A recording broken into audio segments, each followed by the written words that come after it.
Idéga Auguste, président du parti PNB, membre également de la coordination de campagne du candidat ou président Patrice Talon. Vous êtes au même moment vice-président de Bénin Nouvelle Vision, ou encore vice-président de... L'Union fait la nation. L'Union fait la nation, voilà. Le processus électoral vient de prendre fin. Quelle analyse vous faites du processus électoral?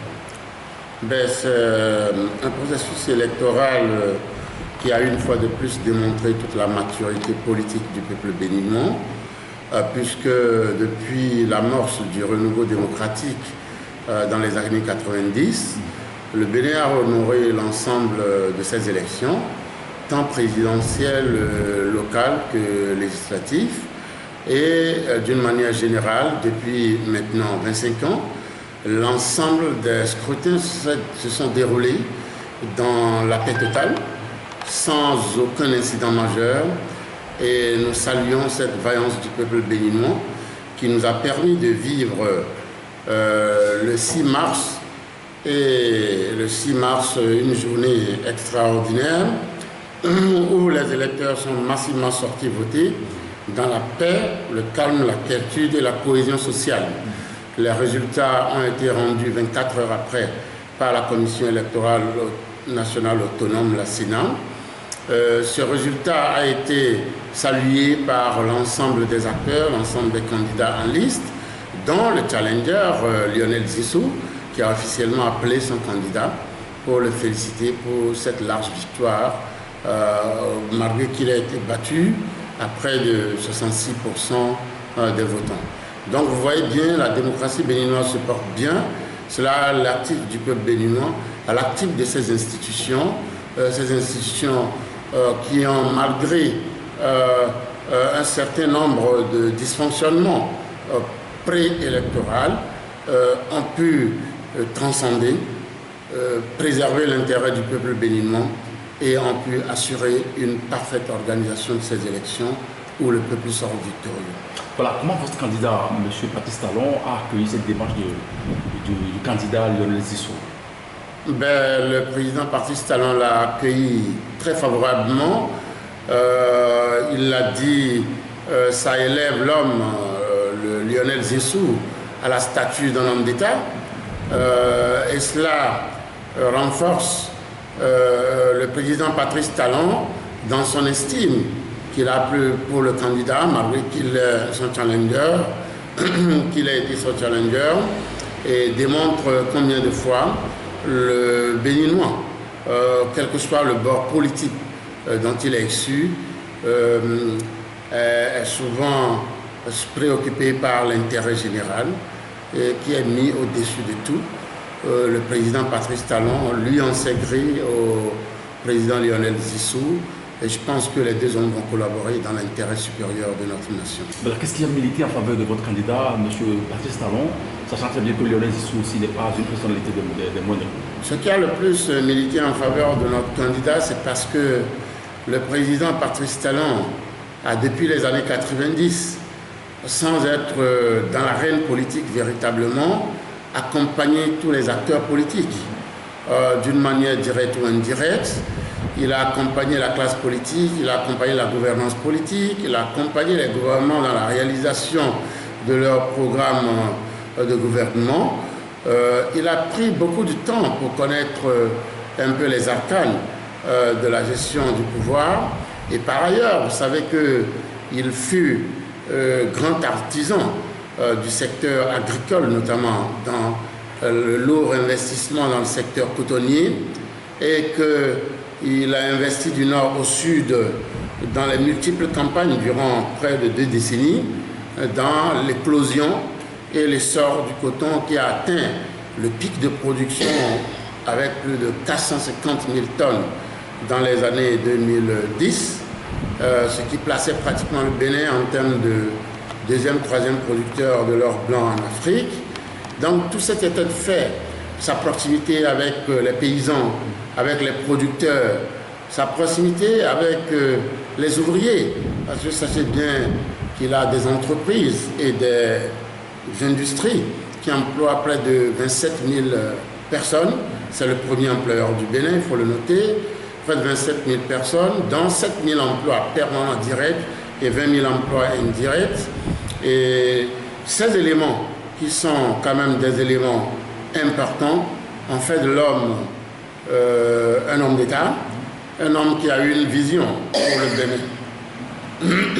Par ailleurs, un autre aspect important, c'est une vision politique du président Patrice Talon pour l'enracinement d'une part de la démocratie au Bénin et en Afrique, et aussi l'impérieuse nécessité de réformer la marche de nos pays, le fonctionnement adéquat de nos institutions d'avec les réalités de la croissance économique, du développement socio-culturel et économique.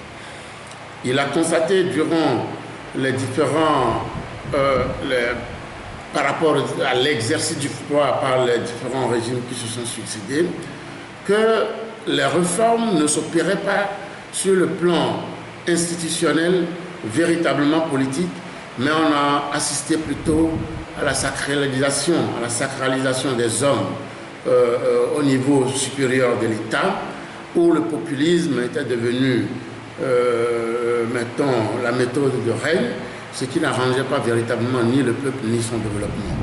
Alors le président Talon, résolument engagé vers un accompagnement véritable pour l'essor de notre peuple, s'est décidé de se porter candidat à la présidentielle afin, principalement dans son projet de société, de mener des réformes courageuses. Ces réformes sont les réformes institutionnelles. Au niveau de la Cour constitutionnelle, où le président ne doit plus être élu par le président de la République, au niveau de la haute autorité de l'audiovisuel, qui doit être un organe totalement indépendant, contrôlé par les journalistes eux-mêmes et non par le pouvoir exécutif, au niveau même du président de la République, qui ne doit plus être omnipotent et omniprésent dans toutes les sphères de l'État, mais détenir un minimum quand même de pouvoir, au niveau des partis politiques, qui constituent un enjeu majeur pour la démocratie et pour le développement de notre pays, pour la bonne gouvernance, au niveau de nos partis politiques, opérer des réformes profondes sur le système partisan et aussi le financement des partis politiques, qui est un des enjeux et un des défis qu'il s'est fixé pour relever, afin d'arriver à terme de son seul quinquennat à réussir à regrouper les centaines de partis politiques en 2, 3, 4 ou 5 blocs politiques maximum pour le pays. Parce que pour nos petits États-nations, il n'est pas bien que nous assistons à une floraison de partis politiques, des partis microscopiques communaux, des partis politiques d'arrondissement. Il faut créer des organisations politiques d'envergure nationale, des blocs de gauche, de droite centristes, ou portant des idéologies véritables et qui peuvent réellement participer à la vie politique d'une manière sérieuse et responsable. Donc autant de réformes politiques que le président Talon a prévu mener durant son quinquennat. Nous n'allons pas oublier les réformes au plan de l'agriculture, où l'agriculture va se tourner vers une agriculture de développement, une agriculture industrielle, une agro-industrie qui va se mettre véritablement en place. Nous avons une forme de révolution verte qui va s'opérer dans les mois à venir. Nous avons au niveau éducation, au niveau social, d'une manière générale, l'éducation et la santé, des grandes réformes pour amener notre éducation à un standard international et moderne le plus indiqué, pour qu'il y ait l'adéquation entre l'éducation, la formation et l'emploi. Il faut préserver l'avenir des enfants par l'éducation, mais il faut garantir leur emploi à la fin de leur formation. C'est autant de réformes que le président Talon a prévu mener. Nous avons le secteur des petites et moyennes entreprises, qui ne restera pas d'ailleurs du reste, et qui occupe une place importante dans les réformes pour faire du Bénin un petit dragon de l'Afrique de l'Ouest en matière de petites et moyennes entreprises. Nous avons aussi les réformes liées au secteur touristique, où vous savez que le Bénin est un pays très riche, d'une manière générale les pays de l'Afrique de l'Ouest, mais plus particulièrement le Bénin. Vous avez l'historique roi Béhanzin, qui n'est pas assez mis en relief pour attirer et faire vivre le secteur touristique. Vous avez les Amazones, vous avez le culte vaudou, qui est légendaire, qui n'est pas mis en relief. vous avez la cité lacustre de Ganvier qui n'est pas non plus mise en relief. Autant d'éléments qui constituent des éléments de base sur lesquels le président Talon va mener des réformes profondes, va faire des investissements par des programmes partenariat public-privé pour développer le secteur du tourisme qui est, je le cite, créateur d'emplois, créateur de richesses pour le pays. Et puis j'en passe. Vous savez, les ambitions sont nobles, sont grandes. Le président Patrice Talon a décidé, durant son seul quinquennat de 5 ans, mener les réformes constitutionnelles nécessaires pour assainir l'environnement politique, l'environnement économique, l'environnement social, culturel, etc. Voilà. Vous, en tant que coordonnateur également de cette campagne, vous avez eu à travailler ensemble. Comment va se faire au niveau du Parlement lorsque la cohabitation, quand on sait que le candidat Talon n'a pas de parti politique, vous allez l'aider comment? Oui, non, le président Patrice Talon n'a pas de parti politique, mais la majeure partie des députés le soutiennent. La preuve, ceux qui ont battu campagne pour le candidat Talon sont en majorité des députés du Parlement, qui sont acquis à la cause de son projet de société, qui se sont engagés très tôt avec lui dans cette grande bataille. Et si vous le constatez, déjà avant même l'annonce de la Cour constitutionnelle pour les résultats définitifs, beaucoup de partis politiques présents à l'Assemblée nationale ont déjà fait allégeance au président Patrice Talon. Vous faites allusion au PRD? Au PRD, il y a beaucoup d'autres partis politiques qui font allégeance. Mais il faut distinguer une chose, dans un système politique responsable et qui se respecte, la morale politique même veut qu'il y ait un pouvoir en place et qu'il y ait une opposition responsable qui mène une analyse organisée vers les actions du gouvernement et qui propose des contre-solutions. Nous appelons ceux qui ont cet esprit républicain à assumer leur rôle d'opposant responsable, même en accompagnant le président Patrice Talon peut être toujours opposant. Alors, nous disposerons d'une majorité très forte au Parlement, nous le disposons déjà, pour mener toutes les réformes nécessaires.